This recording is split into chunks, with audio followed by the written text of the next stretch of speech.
తాను ఏ పార్టీ మారడం లేదన్నారు మల్లారెడ్డి. పార్టీ మారుతున్నట్లు ఆ లెటర్ ఎవరు రాశారో తనకు తెలియదని అన్నారు. తన నియోజకవర్గంలో బీఆర్ఎస్ కండువాతో కేటీఆర్ బర్త్డే వేడుకలు నిర్వహించిన మల్లారెడ్డి కేటీఆర్ కు బర్త్డే శుభాకాంక్షలు తెలిపారు. ఆయన తప్పకుండా సీఎం అవుతారని అన్నారు. అయితే మల్లారెడ్డి ఆఫీస్ వద్ద మాత్రం బీఆర్ఎస్ బ్యానర్లు పోస్టర్లు కనిపించడం లేదు.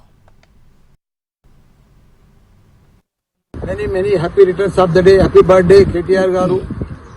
ఆయన మంచిగా 125 ఏళ్ళు బతకాలి, సక్సెస్ఫుల్గా మంచిగా పోరాడుతున్నాడు. తప్పకుండా మన తెలంగాణకు సీఎం కూడా కావాలని కోరుకుంటున్నాను. రాసినందుకు చాలా బాధ అనిపిస్తుంది నాకు. ఎవరో అడ్రస్ కూడా రాయలేదు. తప్పకుండా నేను కలుస్తా. నేను ఆయన బాధ అంతా నేను పార్టీలకి వెళ్ళి మారుతున్నాను బాధ. అది రాసిండు, నాకు కూడా బాధ అనిపించింది. చాలా ఇబ్బందికరం ఉంది. అడ్రస్ తెస్తే తప్పకుండా ఆయన ఇంటికి పోతుంటే తప్పకుండా నేను ఎట్లయినా అడ్రస్ తెచ్చుకొని పోతా.